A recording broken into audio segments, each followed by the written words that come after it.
Good afternoon, everyone. I hope your lunch was good and that you'll settle right in for a coma as we announce the results. I'd like to introduce my co-speaker, Hannah Pearson Kleinheider, who is a cybersecurity researcher par excellence at the Idaho National Laboratory. She and a couple of other members of the INL team have been my partners in crime in helping Dale host the first Software Bill of Materials Challenge. First thing I'm going to say, yes. And we've called it a challenge for a reason, and we'll talk a little bit about that in our slides. So first, a little bit about the Idaho National Laboratory. The Idaho National Laboratory is one of 17 US Department of Energy laboratories. We focus on research that commercial industry can't, won't, or shouldn't do. And the INL specializes in areas including nuclear energy research, clean energy research, and national security and cybersecurity. We are here hosting this competition because Idaho National Laboratory has decades of experience in industrial control systems vulnerability assessments, in hosting red-blue training, and lately in enhancing the adoption of software bills of materials in the energy sector. That gives us a unique perspective for how software bills of materials can be used and the challenge that faces this market. So just an overview of the challenge. We provided the participants with 3 different test artifacts that they created SBOMs from, and it's the SBOM challenge. This is one of the key parts of it. And then also we asked them to identify vulnerabilities of those components of the products that they were testing. And then the third aspect was applying information from VEX documents for just automated vulnerability information sharing. So the attendees had the opportunity to compare tools and share SBOMs with each other, compare formats, and just had the opportunity to provide demonstrations. So I hope some of you were able to go upstairs and see that, and if not, you still have a chance just for a little bit. And one thing I can say about the participants, where some of the Pwn2Own and the CTF folks could focus exclusively on the challenges that awaited them, most of the participants in this challenge were also doing demonstrations that all of you could see so that you could explore the user interface of their tools and understand a little bit about how they characterize risk. So that made this a little more of a challenge than would normally be the case. So, when we planned this challenge, you saw 3 simple objectives, and we thought we are going to compare apples to apples. We are going to come out with an answer of what the tools are good at and what the tools are not good at, and we're going to look at these specific use cases, and we're going to generate some quality metrics. What we experienced instead was a little different. What we found about all the tools in the SBOM market is that each tool creator has a specific use case and metaphor, and they've built functionality in their tool around that metaphor so that they share some common functions, but at the root of them, they're seeking to solve slightly different problems. And so understanding that as you talk to them, where their specialty is, where their heartbeat really gets faster, is crucial. But for us, with only 3 simple things to solve, this difference in functionality meant that not everyone who approached the challenge could be expected to have equal skills at each of the 3 things. And the performance that they had was influenced very much by the metaphor with which they approach the market. Again, what we expected, capture the flag, now glows, or Pwn2Own. And what we had instead, I may be dating myself, but EDS did some wonderful videos about what consulting was like from their perspective. And there was one that was building planes in the sky. And if you have not seen it, please, after this talk, go download that video and watch it. You will fall off your bar stool. But that was more like what our challenge was. We came in with some rules and with expectations, but our performers said, hey, wait a minute. What if we did things a little differently? What if we added a new binary to examine? What if we ingested SBOMs from each other to make sure that we could demonstrate interoperability? And We hadn't thought about that because we were really focused on our 3 simple objectives. But the addition of those opportunities to the things that you were able to see in the pavilion enriched the experience, I think, for both the performers in the challenge and the attendees a great deal. So, for the participants, thank you. You were brave enough to bring your capabilities in and expose them to a week of observation. You were bold enough to take on challenges from a national lab, and when it began, I think they all thought we were sitting in the room gleefully rubbing our hands to see, we're gonna get them, we're gonna get them. So you are very brave, and we appreciate you. On the next, wait. On the next couple of slides, I'm gonna have each team stand up, and if you would be willing to work with me to recognize them, because we very much appreciate their contribution to extending the market for software bills of materials. Oh, but before we do that, I'm gonna go back. In even this, so everyone has heard, I believe that Lindsay Serkovnik shared earlier in the week, what an issue the naming challenge is for software bills of materials.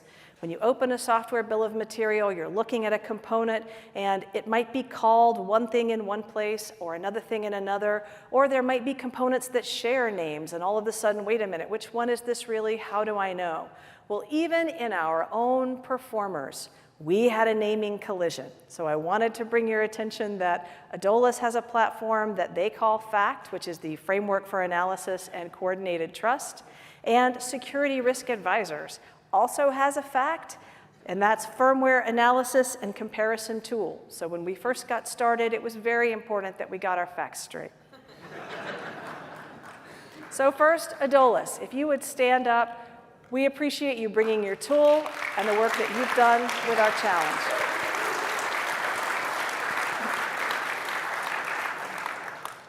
Cybeats. Thank you very much for taking part. Finite State.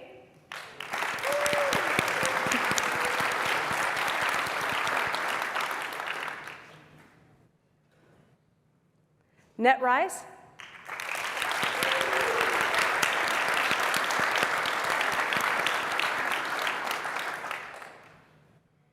And Security Risk Advisors.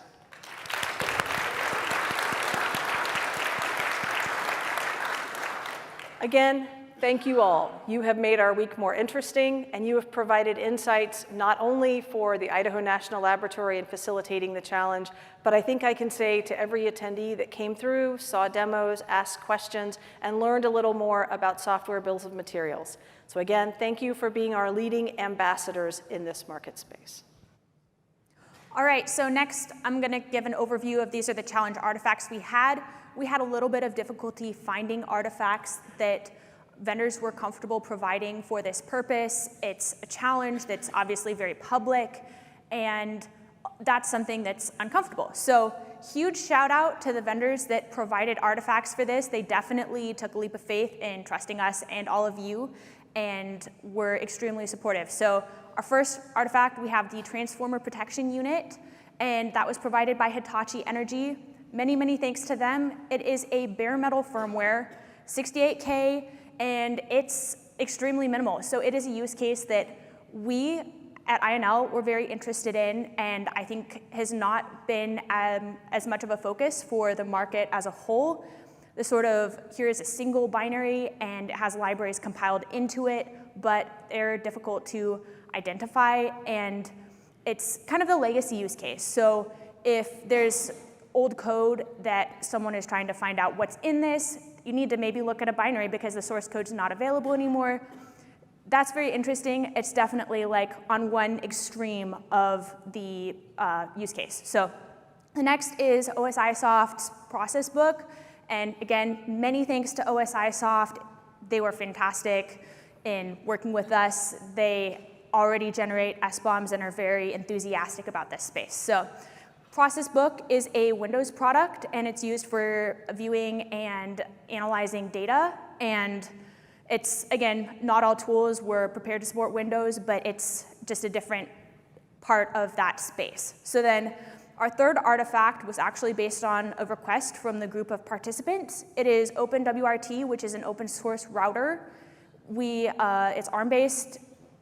we added in libraries and picked what made sense to include in that particular build, but it was something that is yet another completely different use case. And you might say, a router doesn't seem like ICS equipment. Well, routers are used everywhere. They're used in all sorts of environments, including ICS. So it was just, 3 completely different things, and hopefully it provides broad coverage, but at the same time, there's a ton of different artifacts in between. So just wanted to say, we have 3 data points, and that is by no means a comprehensive coverage of anything. So, yeah. So we chose 3 specific use cases in our artifacts that aligned with the goals of the challenge. Not all of these artifacts match what some of these participants see every day. So for them, this was part of the challenge. Wait a minute, this isn't the usual binary I get. What do I do with this? Or this isn't my normal mode of doing business. How do I work with that? And I was very pleased with how the participants adapted to the environment we threw them. Bare metal firmware is a big challenge. Yeah. And as we get to results, we'll go over that a bit more. So our timeline for this event was very compressed because we wanted to be able to give you reasonable results on Thursday. So that meant that when most everyone was barely getting on a plane, our participants were here in the SBOM pavilion at 9 o'clock in the morning, receiving their first binaries for SBOM extraction. At the very end of that day, INL provided their own software bills of materials generated by us, many by hand, which is not necessarily the best way to do it, but that's what we had. For the participants who did not do binary extraction, they could take the SBOMs we provided and proceed on the challenge from that point on. So they joined the game a little way through. By the end of that day, the participants provided us vulnerability enrichment information, either using the software bills of materials that they had created via vulnerability extraction, or using the ones that we provided to them. They used the different vulnerability sources that they have, NVD likely being one, but for many international data sources, all kinds of places that they learn about vulnerabilities, and they enriched every subcomponent present in that software bill of material with information about the vulnerabilities that they felt that it contained. On Tuesday, we provided a vulnerability exploitability exchange set of documents to these vendors. These would be a place where if a vendor realized they had a vulnerability in a product, they might start by investigating it, and so they may send out a VEX document as an alert that, hey, we've noticed there's this published vulnerability, we're doing an inspection to see if it affects our product. Once that inspection bears fruit, they may then provide additional VEX updates that say it is either not affected or it is affected and here is how. And then once they patch it and fix that, they may then provide further VEX documents that describe the patching. So it was important to us to understand that the performers in this challenge could ingest that VEX information and include it in their own risk display, so that if they said there was this vulnerability that a database was reporting, if a VEX document said that that vulnerability didn't exist or had been patched, that they could update their interface to align with that new information. Now, because it was a challenge, because this information was going to see by everybody here, we made up VEXs that did not apply to real vulnerabilities suffered by real vendors. So with this, I want to note that we did not have the time and resources necessary to identify whether these packages identified were accurate, complete, all of that. So we're not making any assertions about that. This is just an observation of what the SBOMs produced contained. So the first number is how many packages were identified. So that's components and different types of components. And then the second is how many files were identified just based on the data in SBOMs. So we noticed a broad, variety of different results depending on the tools. And again, these are very different tools with different use cases, different strengths.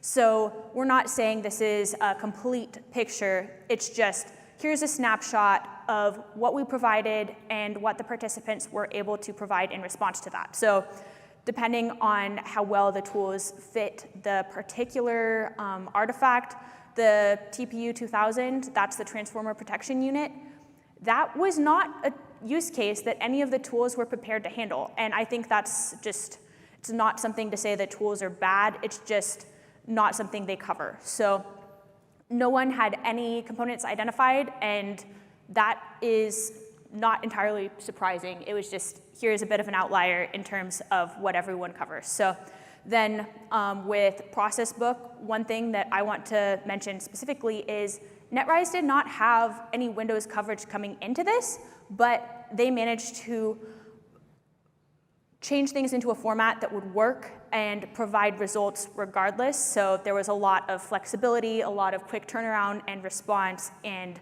working with what they had. So I think that's something that we're seeing is that, you know, with a good team, you can get results for things even if you're not necessarily ready to support that, and you can get ready really fast. So great job to everyone for your flexibility. And then, yeah, OpenWRT just had a lot more components overall. So process book, yeah, had quite a few components. OpenWRT, we included a lot. So kind of seeing the variation across products too. Some products may have far more components to identify than others, and some companies may be more ambitious about matching those components or may have different strengths. And also, there's kind of a trade-off of accuracy and completeness. You can say, I think it's this, and there's not necessarily a mechanism currently in SBOM schemas to identify, like, we're pretty sure this is a component, but not 100%, so there's kind of seems like this, not certain, and having a way to quantify that uncertainty is something that a lot of the tools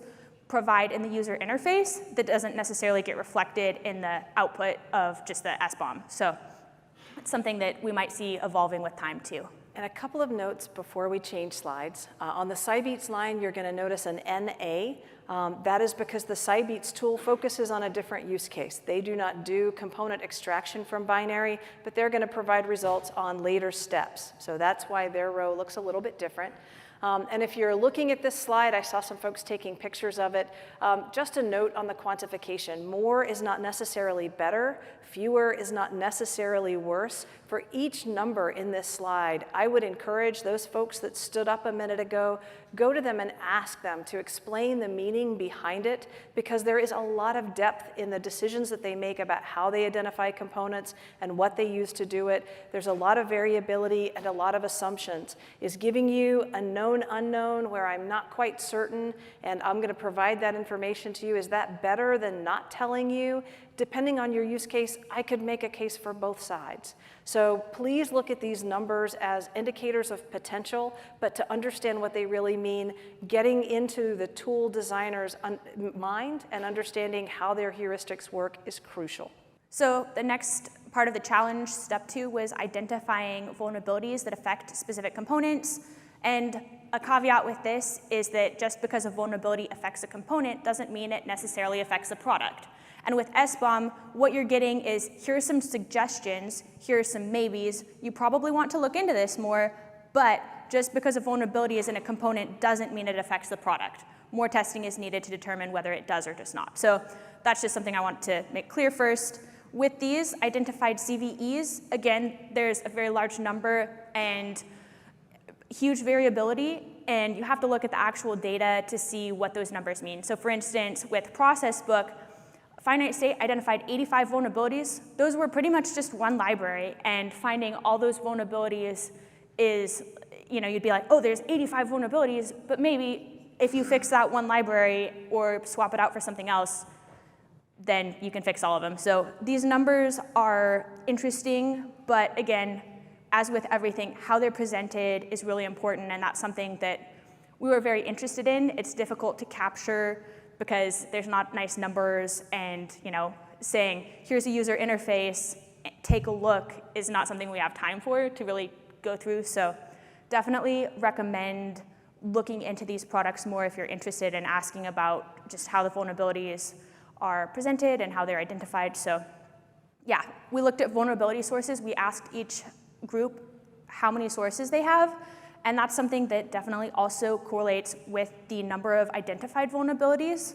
Something we observed that was really interesting is Finite State also identified non-CVE vulnerabilities. So that's something that, you know, different tools provide different levels of functionality with vulnerability information, and this kind of goes back to our whole, we have 5 different things that cut, but what is the use case and what is this underlying purpose of this tool? So if you're looking for all the vulnerability and risk management information, you might be looking at a different tool than if you're looking for, generating SBOMs or like sharing stuff.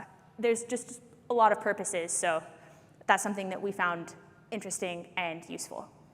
And we looked at this information through flat files. So they gave us a list of vulnerabilities identified. It could be that for the product that identified 85 vulnerabilities, their user interface says, and all of these don't matter.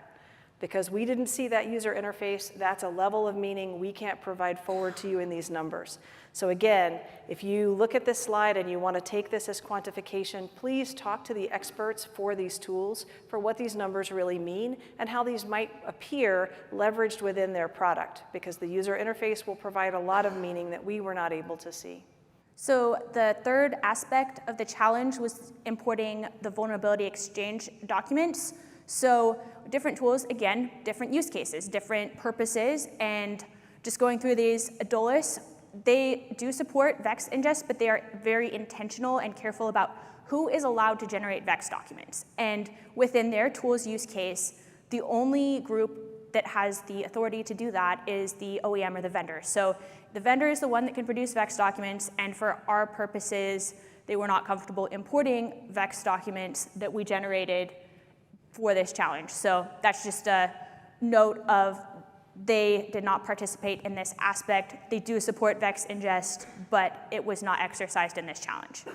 And then for Cybeats, Cybeats tool produces VEX documents and can select information and import it and generate a structured VEX document to exchange based on the data that is provided in SBOMs and from just a user with the tool. And then for Finite State, they ingested INL's VEX documents. I don't have too much more to say. Our VEX documents were fictitious for the purposes of this challenge. We did not, again, as Ginger mentioned, we did not want to provide actual vulnerabilities for these products because it was not necessarily the purpose of the challenge. We just wanted to test how is this format supported. So Netrise does not currently support VEX, and they commented that they have not received requests for it. So we're seeing that maybe the market is not valuing this as much yet. Maybe it is kind of like SBOMs were a couple years ago. We're talking about it, but overall the market is really not. So that's something that is an observation.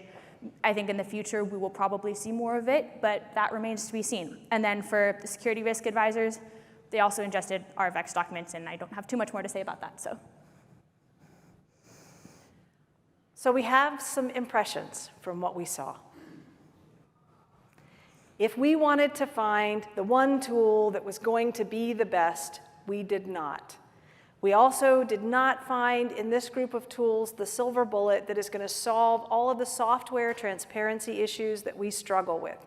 Each tool has a metaphor and a purpose, and they contribute to that larger objective, but no one tool is ready to just take it all on and be the ultimate answer to everything yet. And I think that's good, because in the theme of this conference, that leaves plenty of room to explore, both for the current tools that are impaneled to solve problems, but also for additional folks that have research ideas or challenges that they need research or that they want to research and try to solve themselves.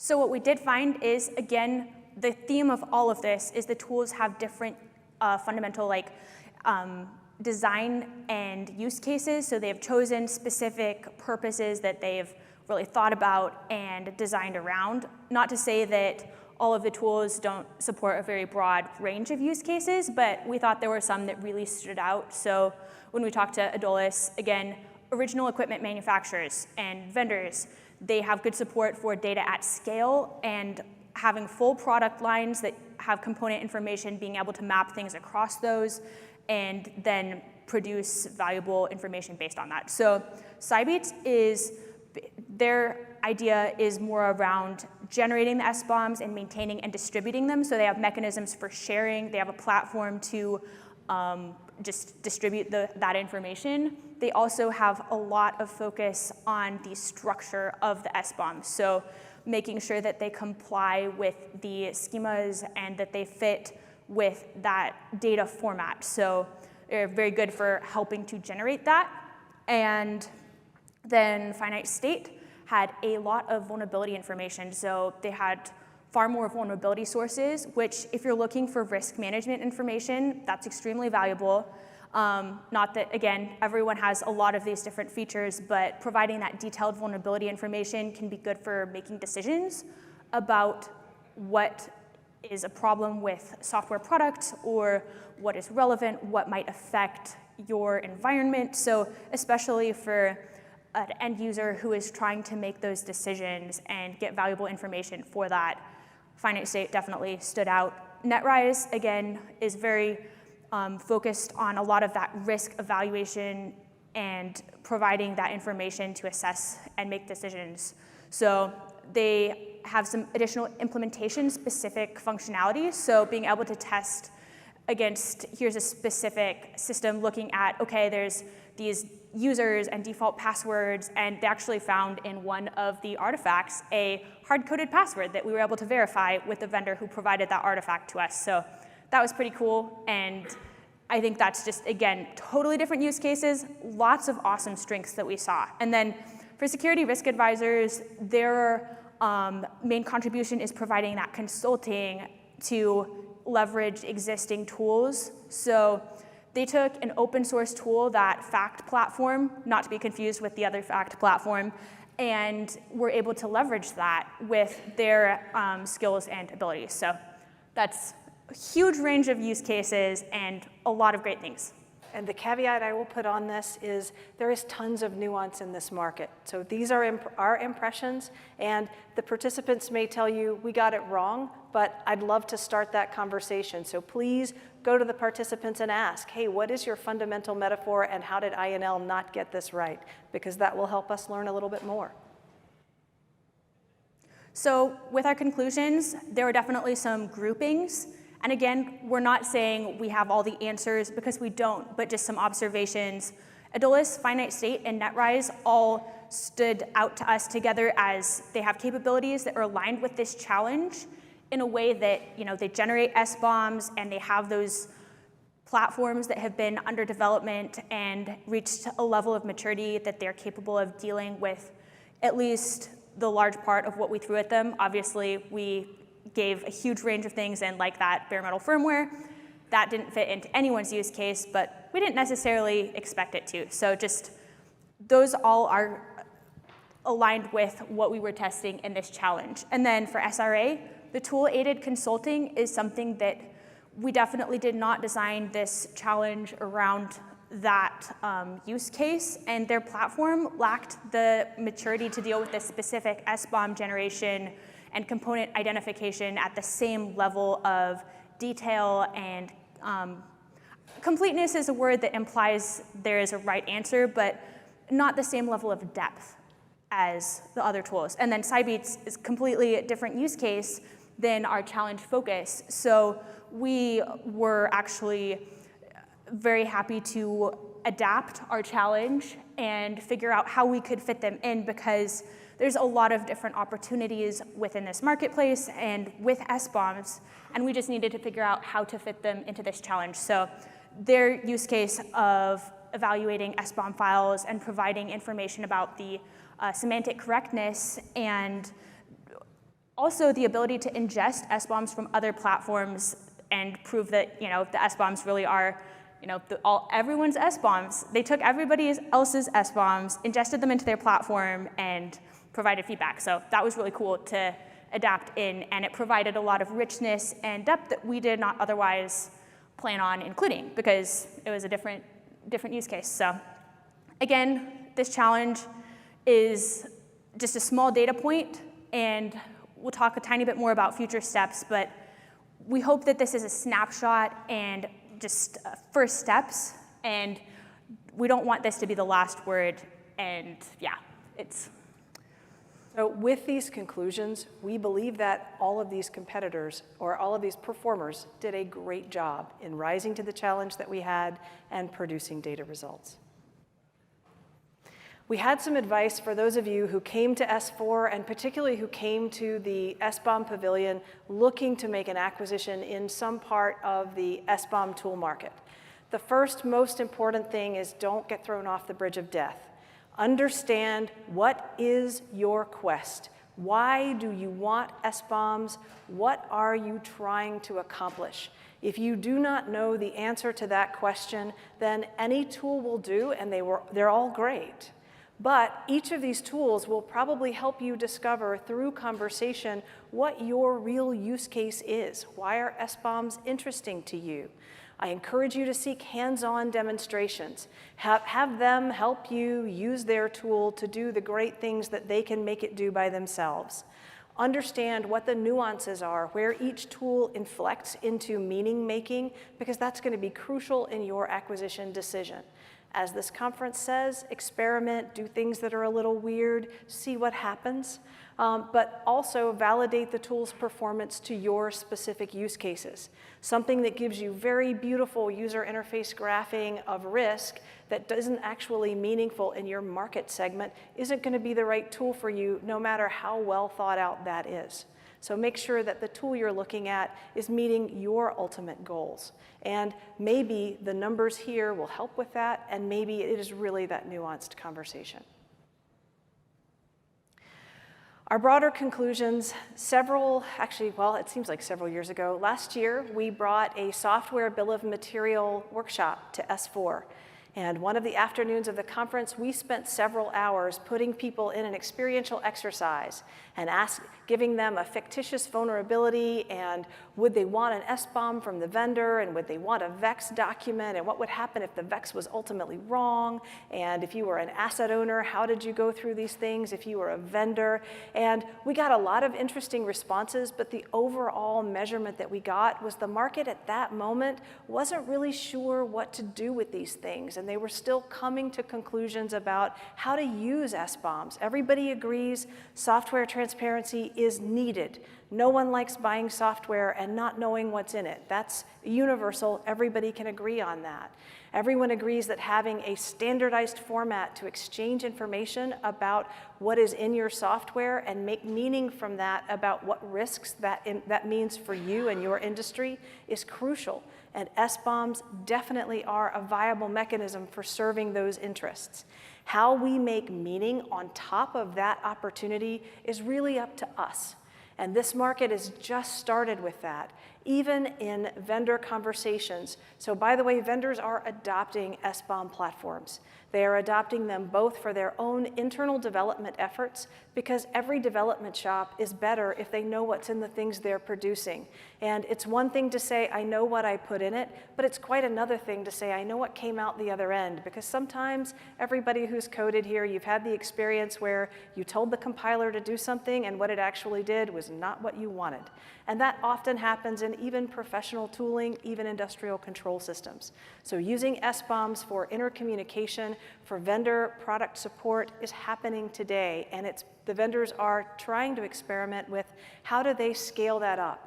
How does a large equipment vendor support making and updating software bills of materials across thousands of devices, many different classes of devices? How do they provide those software bills of materials at the right time to entities who need them? How do they protect them from entering the marketplace in inappropriate ways? These are large problems, and the vendors are actively engaged. And that means SBOMs are absolutely a thing that we are going to use now and in the future, and tools like the ones you saw this week that make meaning out of this transport mechanism are crucial.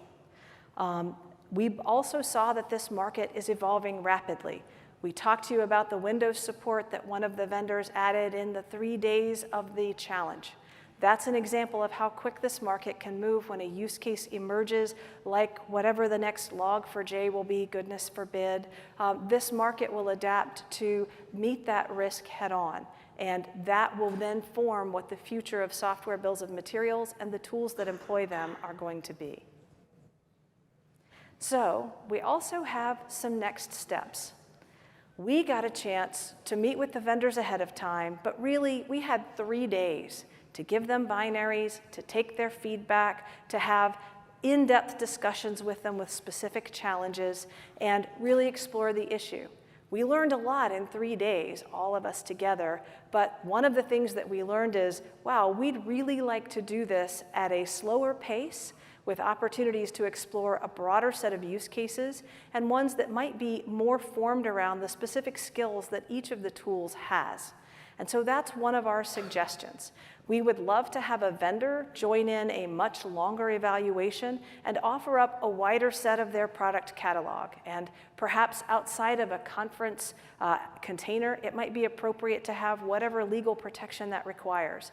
But if each vendor could say, hey, out of this product catalog, these are the things that my tool would excel at, and this is what I can commit to provide in that instance, that would be a far better challenge environment. I mean, we did well for 3 days, but we could do way better with that. And we want to add a focus on the effectiveness of the user interface. What nuance is provided to an actual user of the tool beyond someone who just takes the raw files out of it and takes it from there? Eventually, this will be a machine-to-machine universe. And so we will at some point have to learn to separate file production from meaning making and a user interface. But today, it is fine to contain those as we learn a little bit more about how to evolve both of them. We also would really like a longer evaluation period. We're thinking weeks to months. So we could fashion it after some of the past plug fests that the Software Bill of Community has had, hosted by CISA. One of the other things that emerged out of this week is there is a significant interest in the energy sector in an exchange program. And this was an idea that was proposed a couple of years ago. The idea behind an exchange is that we would find a vendor who was willing to provide SBOMs and an asset owner and whatever support they needed who could consume those software bill of materials. Those two would produce that in a cone of liability protection, legal, comfort, whatever it took to make that happen. They would work with each other to learn things and evaluate things, and then whatever could be generalized out of that in terms of lessons learned would be shared with the broader community. And after doing a number of these exchange experiments, we thought we could really drive maturity in the market based on the experiences of these particular participants. When we suggested that a couple of years ago, 5 vendors stood up ready to provide software bills of materials, but on the asset owner side, the consumption maturity was fairly low. And we believe that that market has changed, and that's another thing that we will look to bring about in the Department of Energy hosted proof of concept for software bills of materials, to bring back that exchange idea and to bring together vendors and asset owners to consume software bill of materials and make meaning out of them and help us all learn what it takes to make that process better. Anything else we want to say here? Nope, I think that covers it.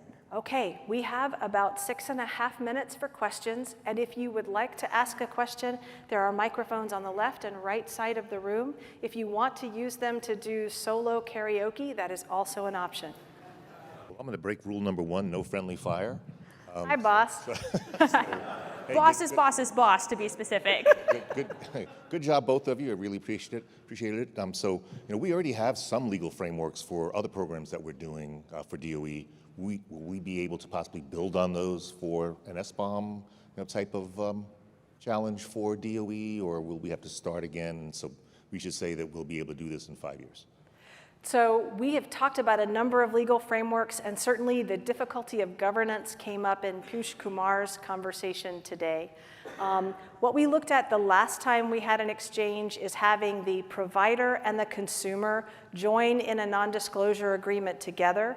The government might be involved in an outside non-disclosure agreement with the both of them, and then it would move on from there. Hopefully we can build on a framework like the Citrix program uses, but I would need a lawyer. I would need way more law school than my law and order background allows me to have.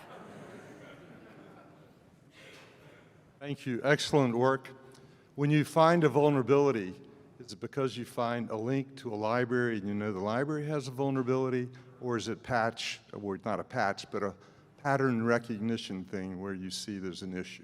And I saw that the Finite State guys had, I think, a lot that didn't show up. So does that mean those were pattern recognition type vulnerabilities?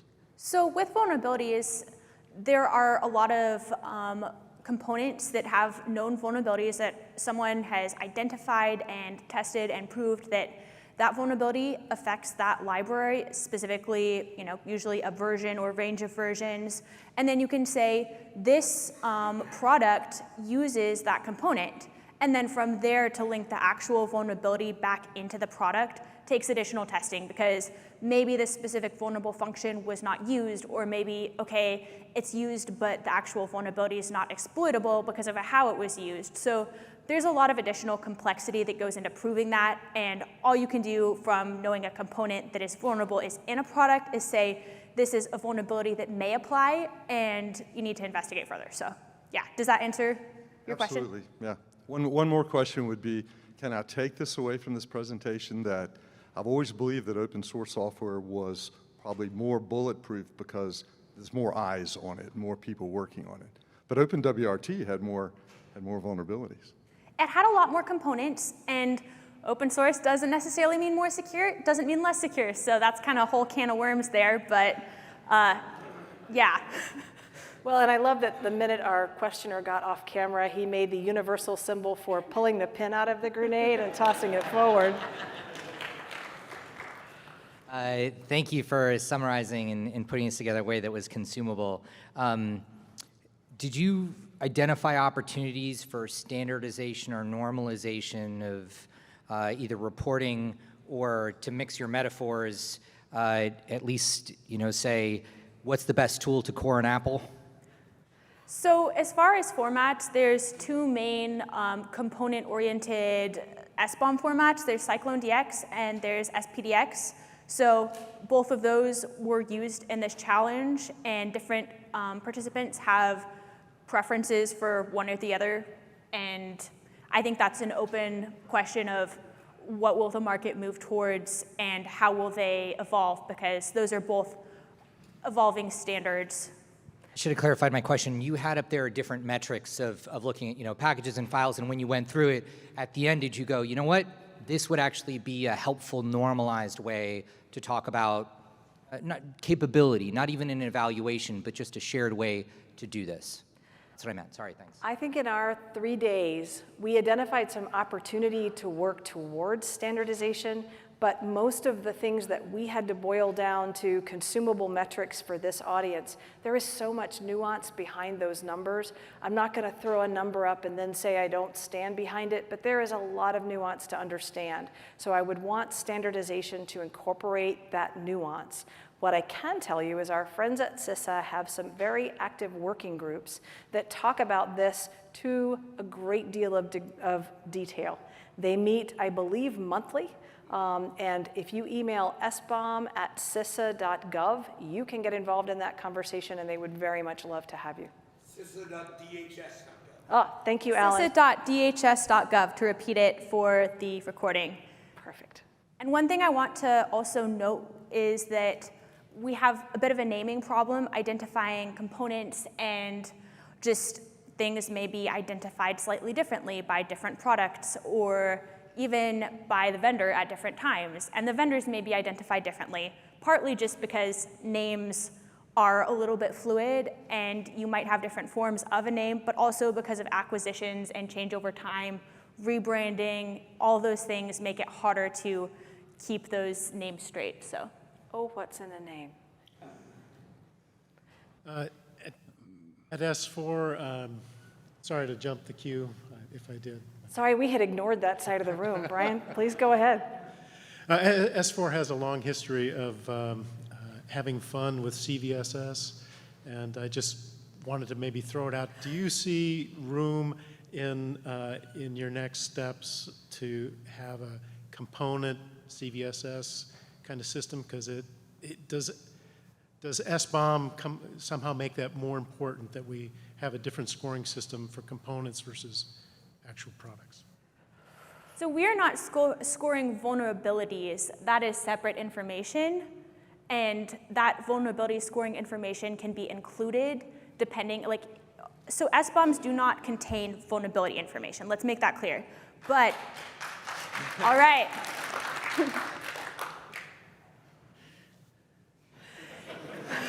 Okay, that's done. I think also I see 10 seconds left, so might be time to wrap this up, but we're happy to talk further if anybody would like to after this. Okay. Okay, cool. Go ahead. Is this one working? Yes. Okay, so I kind of got two questions. The first one is, when you did the Hitachi, did you give the software or did you give them the hardware and they had to pull off the software? Just the software, so definitely did not give anyone hardware and make them pull the firmware off of that hardware. Okay, and then the second question is, in the case of I had hardware and I had a hardware root of trust and I had the UEFI, the OS, and the app, would you identify the software building material that was used in the UEFI or in the OS and in the app, like the entire thing, or are you just looking at the app? Kind of goes back to that question of what's your quest, right? Like, what do you need? What makes sense for your use case? So, Let's say my use case was to see if there were hard-coded passwords or backdoors in the UEFI. so that's a question that SBOM is not necessarily the right tool to answer if there are hard-coded passwords. There are tools that you can use. There's a lot of, you probably want to hire a team to test that, but it's something that you have to be clear about, like you said, what you're trying to get out of it, and SBOM's not necessarily the tool for that. I'll add it would be worth talking to some of the tool vendors that participated in the SBOM challenge. Some of them have that capability outside of their strict SBOM usage. So it's a use case several of these vendors may support, and it would be worth the question. Thank you. Yes. All right, one more question. Okay, if we have the time. My question is, do we have information about the accuracy of the SBOMs that were generated and the accuracy of the vulnerabilities that were identified? I don't really care if the vulnerabilities are actually exploitable, but do we have like a good match? That is the question that we really wish we could answer and can't. So with the basically one-day turnaround, we had to do analysis for this challenge. It was not feasible to make assertions about that with any sort of confidence. We definitely looked at them, but that's a question for future work. I would want to have probably at least 2 months and have full access to all the tools, be able to dig in, do some manual validation, have a team, all that. If I could have what I wanted, that's what I think it would take. Thank you. Okay. Fair. We'll talk to Zach.